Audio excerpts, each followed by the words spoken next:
Hello friends, welcome to my channel Healthy Me and Healthy You.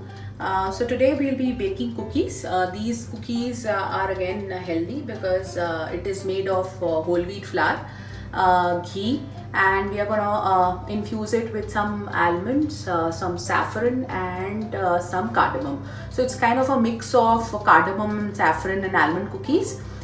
It's going to be super crunchy. We'll look at the ingredients that we need for the cookies. So here I have about 3/4 cup of ghee, which is not melted and not solid. It's in a semi-solid state. So and then here I have about 3/4 cup of raw sugar that I've used. You can use jaggery, you can use cane sugar or any brown sugar. So I have grinded this with about 6 pods of cardamom, and then here I have about a tablespoon of semolina. Here I have taken some warm milk and I have put few strands of saffron inside for it to soak. Here I have about half a cup of almond which I have grinded, and I have made it like a coarse kind of a this is very coarse kind of a texture. Here I have about 1.5 cup of whole wheat flour, to which I have added a pinch of salt, and here I have about 1/4 cup of gram flour or besan that you call. Now let's start the process. First we'll take the sugar and put it in the ghee. We'll just strain it. Reason is because we had put the cardamom, so it's important at this stage that you strain the sugar so that no lumps are there inside.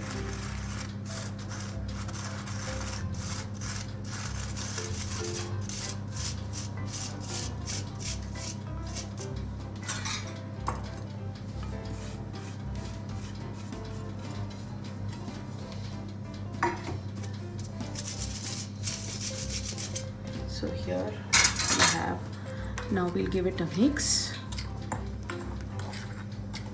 You can use a fork or you can use a whisk to make this creamy. If you don't make it creamy, the texture of the cookies will be missing since we are not using any baking powder or baking soda in this. So now let's take a whisk and make it creamy.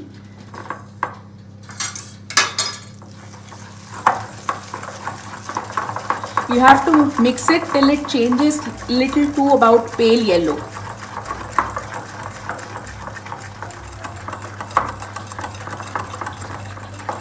Now you can look at how creamy it has become, the texture. It's just like the whipping cream, how we whip the whipping cream. It is the same texture and the fluffiness. So to this we will add the saffron. So what we'll do is we'll just try to crush the saffron inside this so that all the flavors and the color comes in this.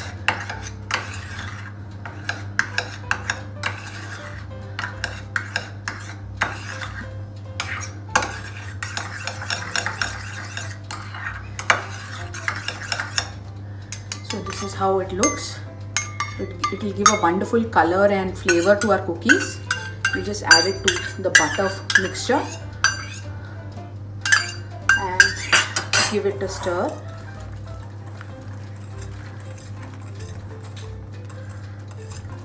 We have to just give it a stir, not mix it completely. Now the dry mixture. So what we'll do is we'll take about 1.5 cup of wheat flour. To that we'll add the gram flour and our semolina, which is about 1 tablespoon, and we'll stir it. Sorry, we'll sieve it.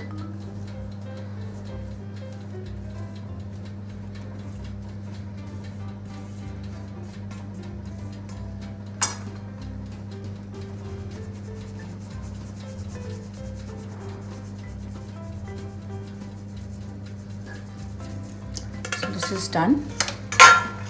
So we'll add this mixture inside.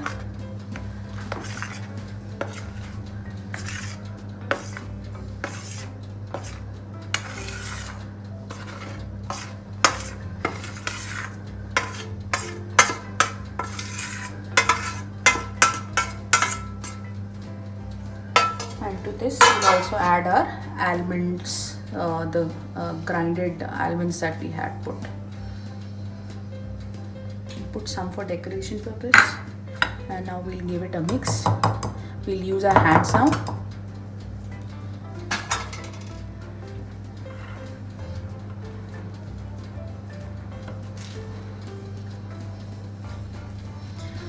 So we have to just get the dough together. We don't have to knead the dough, because if we knead the dough, the gluten gets formed and we'll not get the crunchiness in the cookies. If your dough is too dry, you can add about a tablespoon or 2 of milk.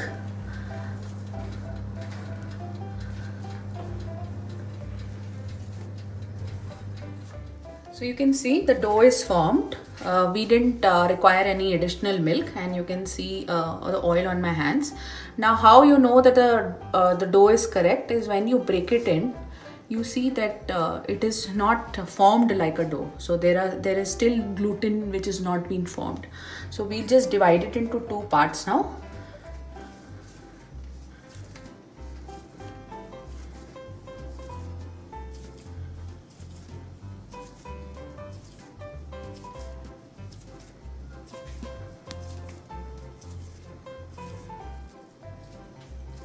Now we'll just take a small portion, roll it in our hands.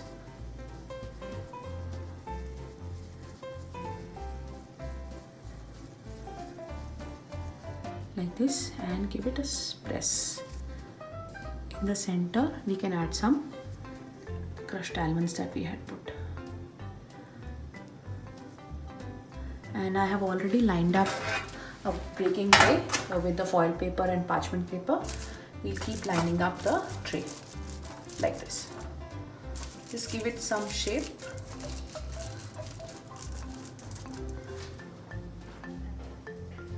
Now we have lined up the baking tray, and we have got about 20 cookies. So I've preheated my oven at about 180 degrees for about 10 minutes. Now I'm gonna keep these cookies till I see sides turning brown, or they look cooked. So I'm almost keeping it for about 15 minutes.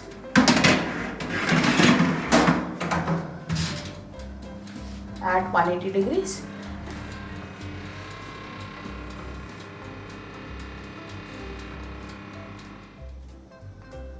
Now our cookies are done. Let's remove it from the oven.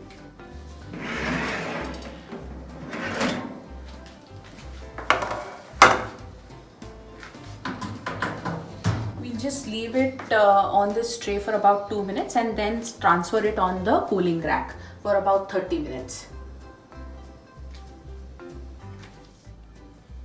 Now we have transferred them on the cooling rack, and you can see they are perfectly baked. We'll allow it some 30 minutes of cooling time, and then we'll see how the cookie turns out to be.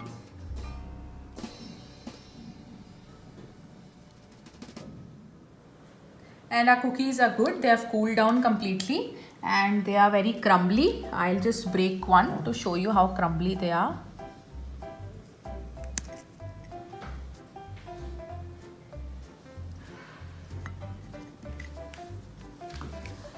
If you like my recipe, do hit on the bell icon, and I would look forward to your comments if you tried this recipe. And if you want me to try more recipes, more healthier versions, it will be great to hear from you. Thank you so much, and don't forget to hit on the bell icon and like my channel. Thank you so much.